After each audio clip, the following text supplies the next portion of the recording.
Halo semuanya. Jadi pada kali ini saya akan sedikit menjelaskan tentang Perang Dunia ke-1. Sebelumnya perkenalan dulu. Nama saya Bintang Aimar Rasyidi. Saya akan membawa kalian ke dunia pada tahun 1914.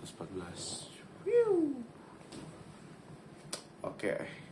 Jadi Perang Dunia Pertama itu terjadi di tahun 1914 yang berpusat di Eropa. Perang Dunia I itu perang global yang dampaknya itu memengaruhi satu dunia. Ya, kurang lebih seperti itu. Lalu kita masuk ke yang pertama, yaitu faktor penyebab terjadinya Perang Dunia Pertama. Yang pertama itu ada terjadinya pertentangan antara negara seperti Jerman dan Inggris, Jerman dan Prancis, dan Jerman dan Rusia. Itu contohnya. Yang kedua, timbullah gerakan nasionalisme di berbagai negara. Contohnya, Rusia membentuk Panslavisme, Serbia membentuk Panserbia, Jerman membentuk Panjermanisme, dan sebagainya. Yang ketiga itu terjadi perlombaan persenjataan di bidang militer.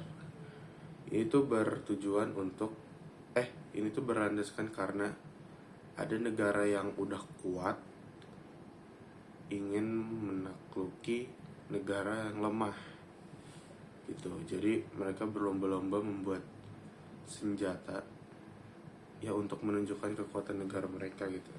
Seperti misalkan gas kimia atau pesawat tempur atau senapan, ya semacamnya lah. Dan munculnya persekutuan politik, yaitu Triple Alliance yang dibentuk pada tahun 1882 yang beranggotakan Jerman, Austria-Hungaria, dan Italia. Terus ada Triple Entente yang dibentuk pada tahun 1907 yang beranggotakan Prancis, Inggris, dan Rusia. Itu penyebab umumnya. Kalau penyebab khususnya itu karena insiden Sarajevo, yaitu insiden yang menewaskan Franz Ferdinand, yaitu putra mahkota dari Austria-Hungaria, yang datang ke Serbia untuk melihat latihan perang tentara Austria-Hungaria. Tapi gerakan itu tuh dianggap nakut-nakutin dan menghina Serbia. Jadi Serbia yang udah membentuk organisasi Black Hand saat itu langsung memutus Black Hand buat ngebunuh si Franz Ferdinand gitu. Terus kita masuk ke Perang Dunia I. Jadi pembunuhan Franz Ferdinand itu pasti membuat kesel Kaisar Austria-Hungaria pada saat itu. Jadi Kaisar itu langsung nyuruh pihak Serbia buat tanggung jawab atas perbuatannya. Tapi pihak Serbia malah nolak. Akhirnya pihak dari Austria-Hungaria nyatain perang ke Serbia, dan Serbia malah iyain aja gitu. Dia minta bantuan, Serbia ini minta bantuan ke Rusia buat ngebantu. Ya, jadi perang dunia berlangsung tuh kebelah jadi dua blok, yaitu blok sentral dan blok sekutu. Blok sentral itu terdiri dari Triple Alliance. Ya, karena blok sentral itu dinamakan blok sentral karena dia terletak di jantung benua Eropa. Beranggotakan Jerman dan Austria-Hungaria. Italia nggak ikut karena Italia itu pada sejatinya itu musuh tradisionalnya Austria-Hungaria. Terus yang kedua ada blok sekutu. Blok sekutu itu terdiri dari negara-negara dari Triple Entente, yaitu Prancis, Inggris, dan Rusia. Seperti itu. Perang Dunia Pertama ini pusatnya memang di Eropa, Tetapi dampaknya itu bisa dirasakan oleh benua Asia, Afrika, atau Amerika Latin. Ya, hampir satu dunia merasakan dampaknya lah. Terus kita masuk ke akhir Perang Dunia Pertama. Kekuatan blok sentral itu pertama-tama itu terletak di Jerman. Tapi lama-kelamaan setelah 4 tahun berperang, akhirnya Jerman kewalahan karena ekonomi Jerman juga jadi rusak karena perang.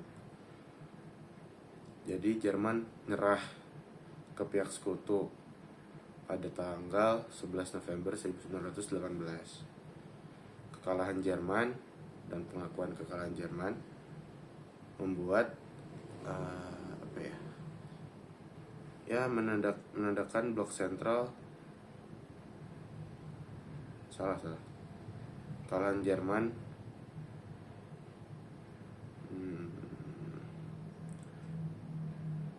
pokoknya blok sentral juga kalah lah karena Jerman kalah. Dan itu membuat perjanjian-perjanjian seperti perjanjian Versailles, perjanjian Saint-Germain, perjanjian Neuilly, perjanjian Trianon, perjanjian Sèvres.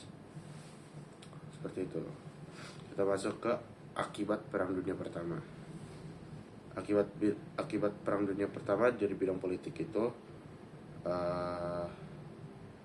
yang jelas bakal lahir negara-negara baru. Terus lahir liga bangsa-bangsa. Dan muncul paham-paham baru, yaitu demokrasi, fasisme, dan komunisme.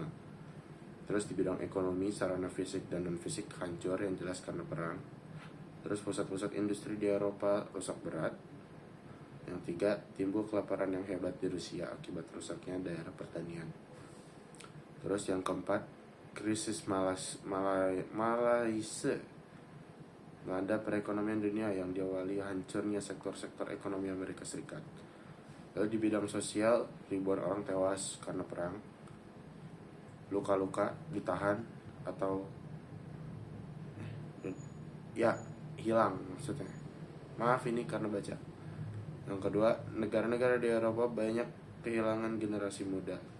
Dan yang ketiga, peran wanita